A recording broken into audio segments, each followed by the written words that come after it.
Well, good morning, sunshines. AB Calculus back at you on this beautiful Monday morning. Not really. Hopefully you are getting into the routine.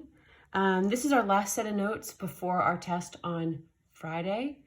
Actually, I say that there might be one more short set tomorrow, but anyway, here we go. This is called the integral as net change. And the idea of this is really actually very simple, so I don't think this will be too hard for you. Here's the basic idea. You know how integrals add up area? Integrals tell you how much area is under a curve. Well, the big idea here is integrals are accumulation functions. They accumulate things. They add up stuff. So the big idea is if I take the integral of any rate, the result of that is what I call how much. The integral of a rate equals how much. What that means is if I integrate, let's say I take a rate like miles per hour. Okay, rates are things like, anytime I have a rate, it's like how fast something's changing. How many miles per hour am I driving? How many balls per minute are being fed into a pitching machine? How many swings per hour, or how many swings per minute are happening on a swing set? How many gallons of water per minute are being dumped into a tank? Those are all rates. You know that they're rates because you have that something per something. Miles per hour, swings per minute, whatever. So that's what constitutes a rate. Something that's changing, but by some rate of time. So anyway, let's say I'm traveling, so I have some function that tells me how fast I'm going in miles per hour. If I integrate that rate, the result, oh my goodness, excuse me, the number that I get out of that will tell me number of miles traveled. And it'll tell me number of miles traveled over a period of time. So let's say I wanted to know how many miles did I travel from the moment I started, so at 0 to 5. That would tell me the numbers of miles I traveled over the first 5 hours. Because these guys are usually going to represent the time interval. So if it was something else, if it was gallons of water going into a tank, and the gallons of water went into a tank at a rate of, blah, blah, blah, blah, gallons per minute, this blah, blah, blah, blah would be a function that they give you. I could find out how many gallons of water were in the tank in the first 10 minutes if I go from 0 to 10. This would tell me number of gallons in tank over first 10 minutes. So that's really the general idea. The one important thing to keep in mind is sometimes with these problems, there's an initial amount. So in problems like this, if water's going into a tank at a rate of whatever gallons per minute, how many gallons are in the tank? And they might also say, my tank starts with 100 gallons in it. Well, then I have to keep in mind my starting amount. I'll say potential starting amount.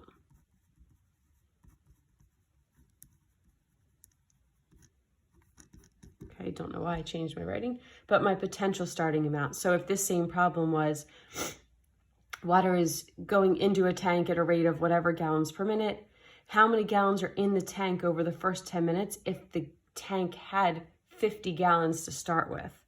So I would take the 50 gallons that I start with and I would add on how many gallons came in the tank. And then now would be the total gallons in the tank after 10 minutes.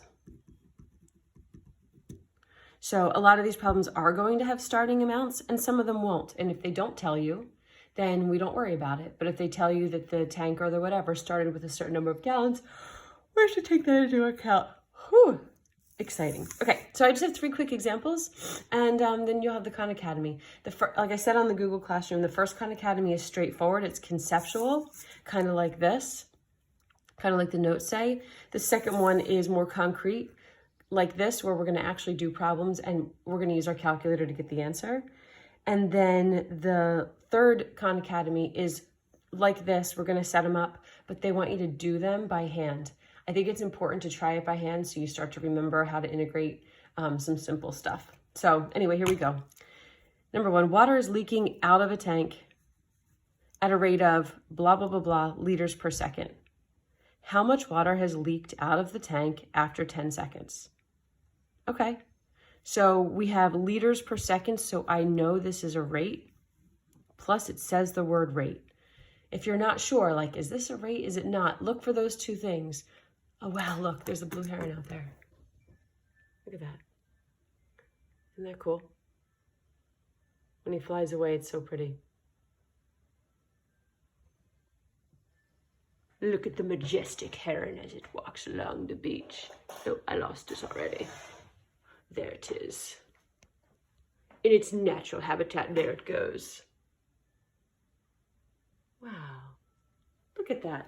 Who knew you'd see a heron during calculus class? Okay. So anyway, if you're not sure, like, what's the rate or whatever, look for these two things. Look for the word rate and look for them to tell you liters per second. That word per is like, oh, this is a rate because it's something's changing, whatever, per whatever. So anyway, how much water has leaked out of the tank after 10 seconds?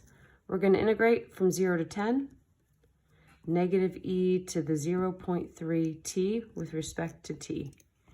And I'm going to get the calculator and I'm going to put it in here.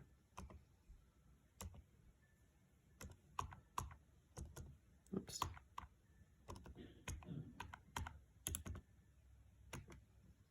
Oh my goodness, I'm really messing up. Negative e to the 0.3x dx. So there you go, 2.348. And how much water has leaked out? This many liters, because I was changing liters per second. That's basically it. Now let's go, we have a similar one, but now we have an initial amount. So water is being poured into a tank at a rate, there's a fancy word, of 4 to the 2t gallons per minute. So I know this is a rate. Before the water gets poured in, the tank is holding 15 gallons of water. Once water starts pouring into the tank, how many gallons of water are in the tank after 20 minutes pass by? So we start with 15 gallons and we figure out how much more went in. How much more went in from the time we start to 20 minutes later? And the rate is 4 to the 2t. And that's it. This does not get integrated. This is just 15. Oh, shoot. I just realized my last answer is wrong because I have an e in there. Let me see.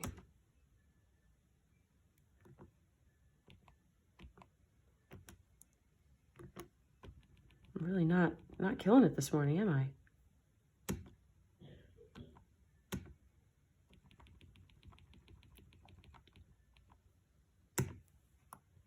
Ah, that's even better.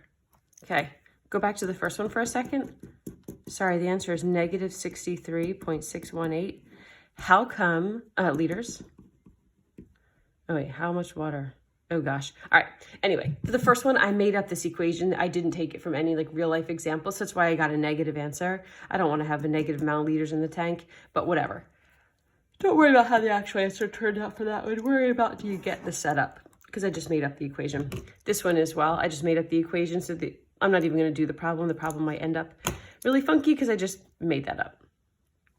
But you get the idea. So cool. All right, this one's truly conceptual. Went a little coronavirus on this one. Let RFT represent the rate in which the coronavirus is infecting people in America during the month of March. What a time. Measured in people per day.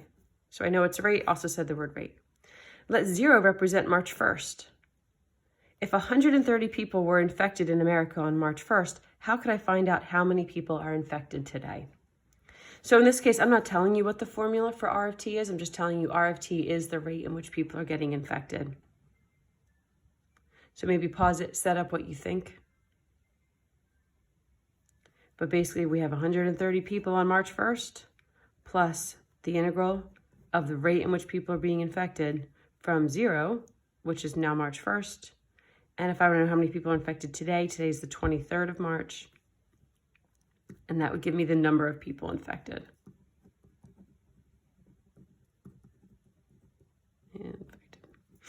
All right, that's it. Not too bad, right? Try all 3 cons.